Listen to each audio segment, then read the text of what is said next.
et à une période où il y a de la circulation. À ce moment-là, je suis arrivé sur le rond-point des Réformés, au niveau de l'église, et là aussi, il n'y avait personne, pas une voiture. J'ai regardé à droite, j'ai regardé à gauche, pas vu une seule voiture. Et à ce moment-là, j'ai traversé le carrefour, je me suis engagé dans la voie de Fautière. J'ai senti, à ce moment-là, j'ai eu l'impression qu'on avait ouvert des fenêtres derrière moi. Et j'ai eu l'impression qu'il y avait un carrefour avec une vie extraordinaire. Et je me suis dit, c'est quand même incroyable, ça fait une seconde que tu es passé, il n'y avait rien. Et là, ça fait 3 secondes que tu es devant, et maintenant, il y a une animation impensable.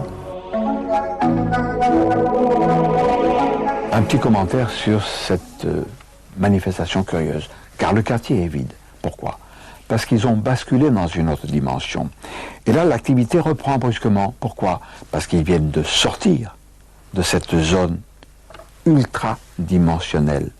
Ils sont revenus chez nous et tout s'anime. Mais pour ce qui concerne Sultan et Bernard, il semble qu'il y ait eu des séquelles physiologiques.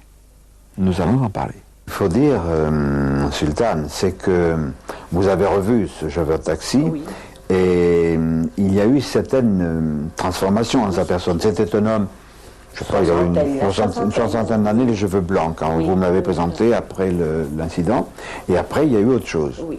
Qu'est-ce qui s'est passé ? Alors, entre 1983 et 85, je pense que je l'ai rencontré septembre 85, cet homme avait rajeuni.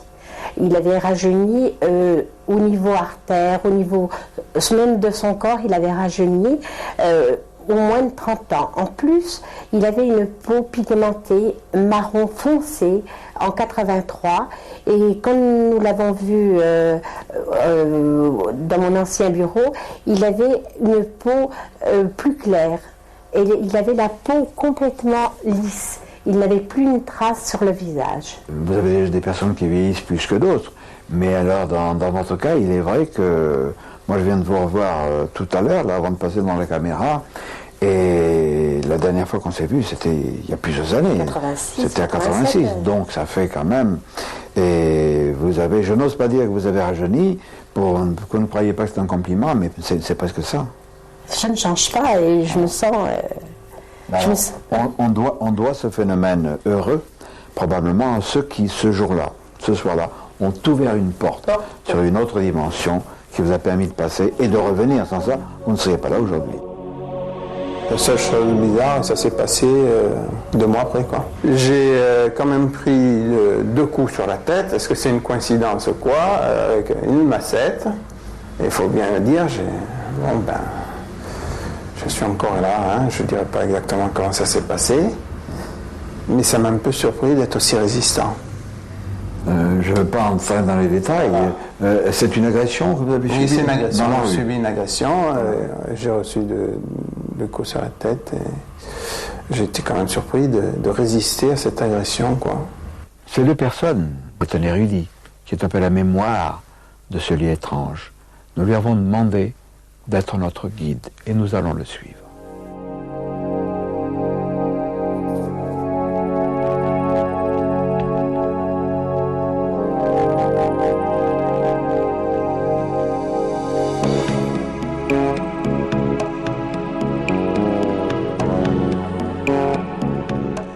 Roger Coréard, nous sommes devant la fameuse pierre écrite.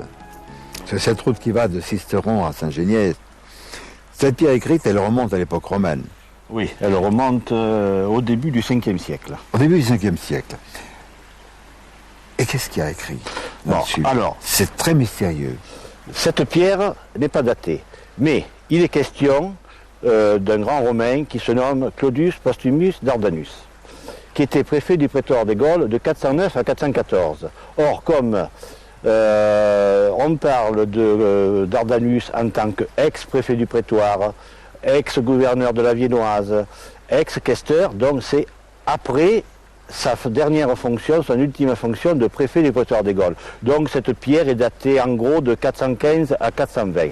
Alors, ce qu'elle nous dit, elle dit que Dardanus, son épouse Nevia Galla et son frère Lépidus, qui fut gouverneur de Germanie première, aux environs de 395, ont fait ouvrir une voie praticable qui conduit vers le lieu de Théopolis, locus qui nomen Théopolis est, un lieu qui se nomme Théopolis, lieu qu'ils ont fait fortifier par des murs et des portes, et ceci pour la sécurité de tous.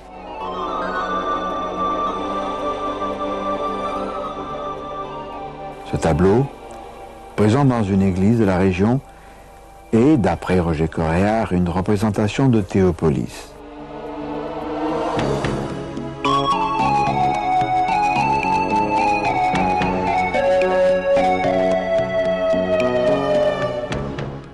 Roger Coréard, nous avons gagné en hauteur, nous sommes en altitude et nous avons à côté de nous la chapelle Notre-Dame de Dromont. C'est un site mystérieux, mais pourquoi?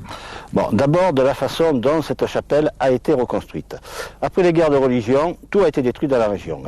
D'après une lettre du curé de Saint-Génier de 1656, là derrière nous, en 1656, il n'y avait rien. Il n'y avait qu'un énorme tas de cailloux sur lequel était une croix en bois au pied de laquelle les bergers, les paysans du coin venaient prier. Un jour, un petit berger, Honoré Masse, 12-14 ans, était en prière. Il a entendu la voix de la Sainte Vierge qui lui disait « Avant, ici, il y avait une chapelle qui m'était dédiée, je voudrais qu'elle soit reconstruite. » Le petit berger a creusé, a découvert des débris de construction, en a parlé à son père, qui en a parlé au curé du village, qui en a parlé lui-même au seigneur de Dromont, lequel seigneur de Dromont a ramassé gratuitement une corvée de paysans, et il s'est mis à faire déblayer le tas de pierres. Et on a trouvé effectivement les débris d'une chapelle qu'on a reconstruite. Et en creusant, on a percé le sol et on est tombé dans cette fameuse crypte qui est en dessous. Donc on peut dire que la redécouverte de cette crypte, qui est pratiquement indatable, nous est venue par intervention divine. Et alors dans ce site, il y a aussi les rochers de Dromont. Cet énorme effondrement entre deux masses de roc qui ressemble à un serre-livre. Oui, un serre-livre, exactement, oui. Bon, alors on peut supposer, vu les énormes éboulis de rochers qui sont en dessous, en direction du torrent du Vinçon, parce qu'on a une déclivité de 60% et un ravin qui est à 300-400 mètres de profondeur, où coule le torrent du Vinçon. Alors, vu d'en bas, ou vu d'en haut, peu importe, on a l'impression qu'il y a eu un effondrement entre les deux. D'abord, des géologues m'ont dit qu'il y avait très certainement un sommet qui reliait les deux. Bon, il y a 10 000 ans, il y en a 2000 ou il y en a 1500, on l'ignore totalement. Mais le fameux locus qui nomen Théopolis est, dont parle la pierre écrite de Dardanus, c'est-à-dire un lieu qui se nomme Théopolis, moi je pense que c'est plutôt les rochers de Dromont. Vu l'importance mystique, ésotérique de ce rocher, c'est là que je place Théopolis.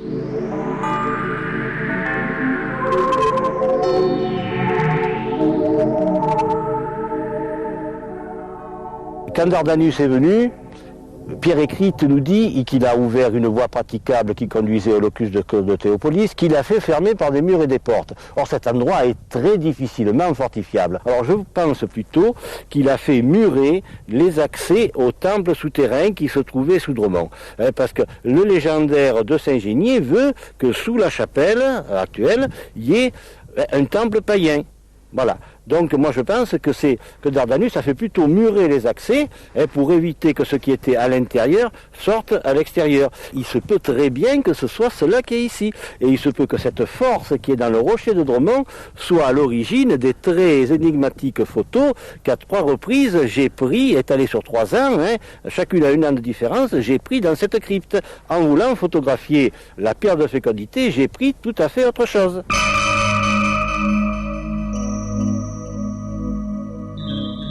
C'est dans cette crypte que Roger Coréard fut directement confronté à un phénomène étrange relevant des vortex. Le seul homme qui parle officiellement, je dis bien officiellement, de la pierre de fécondité, c'est M. Pierre Colomb, qui a écrit un magnifique livre, Sisteron et le pays cisteronais. Bon, Pierre Colomb, c'est celui qui nous a sauvegardé la forteresse de Sisteron après le bombardement du 15 août 1944. C'est celui qui a fait restaurer cette chapelle et une dizaine de chapelles tout autour. Alors, il a dans son livre, il parle justement de cette pierre de fécondité. Et c'est le seul qui parle de cette pierre. Il ne dit pas pierre de fécondité, il dit ce bloc de roche que des mains et des lèvres ont poli, peut-être que des femmes venaient demander là des garçons vigoureux pour conduire les troupeaux hérissés de béliers dont le souvenir hante les chapiteaux énigmatiques de la crypte. Alors ces photos, tu les as prises comment? Alors voilà. La première, septembre 90, j'ai voulu prendre la crypte de l'extérieur. Donc je me suis mis à genoux, à l'extérieur, j'ai pris mon appareil que j'ai passé à hauteur de moi, au pif, et j'ai visé le fond de la crypte. Donc j'ai visé la pierre. La pierre, et il ne m'est pas sorti cela.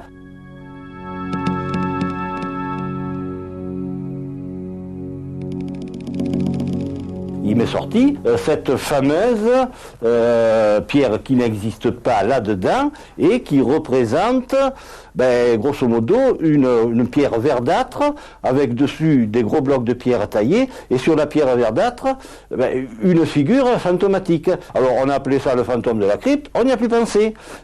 Et l'année suivante, donc en 91, au mois de juillet ou août 91, j'ai voulu donc reprendre à nouveau la crypte, et cette fois, je me suis mis ici. Voilà, ici. Paf, j'ai pris ma photo, toujours avec le même appareil.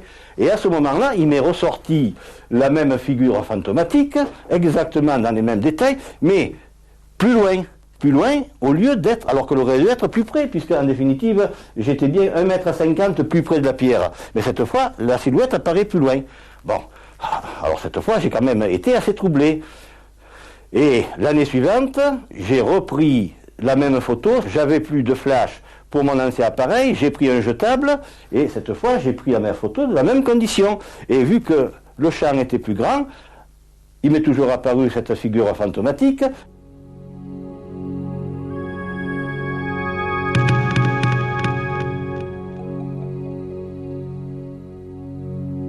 Mais à droite, j'avais le montant de ce qui m'apparaissait être comme un tableau, et à gauche, j'avais ce qui m'apparaissait être comme l'angle d'un coffre en bois. Voilà l'explication de ces trois photos, qui, en définitive, l'objet que j'ai photographié se révèle être dans la chapelle supérieure à gauche et à l'étage supérieur par rapport à nous. Et donc, disons, le pot rose m'a été dévoilé par Alain et Colette, un couple qui était venu dans l'équipe de Gilbert Attard, il y a 3 mois de cela, pour tourner une séquence sur Théopolis. J'étais en train d'expliquer, de commenter la crypte à Gilbert Attard et au groupe. Colette et Alain sont rentrés dans la chapelle latérale, me sont ressortis et m'ont dit « Mais ce que tu nous as montré la soirée précédente quand on mangeait une pizza chez Jean-Louis à Entrepierre, c'est à côté, c'est à côté. » Bon, j'ai vérifié, j'ai compris de quoi il s'agissait, j'ai vu que c'était exactement la même chose que sur mes photos. Bon, donc c'était stupéfiant, ahurissant, tous les qualificatifs peuvent y passer, ça n'explique rien du tout. Ainsi, en prenant une photo de la pierre de fécondité, Roger Correa a obtenu un cliché d'un endroit situé à l'étage au-dessus. Faut-il voir là les effets résiduels des Fantastic Forces, jadis présentes à Théopolis? La cité des dieux était peut-être une porte sur une autre dimension. D'en bas de la crypte, à 3 reprises différentes, et à mon insu, et là je suis de bonne foi absolument, donc j'ai photographié quelque chose qui se trouvait dans la chapelle latérale en haut à gauche par rapport à moi.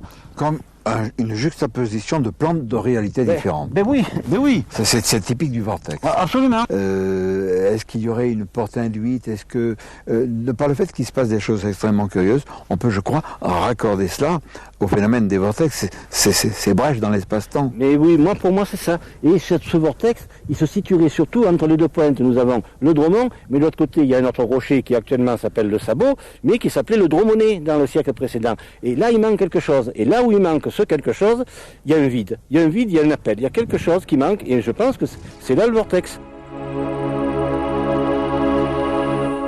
Les vortex sont souvent associés à des lieux très chargés.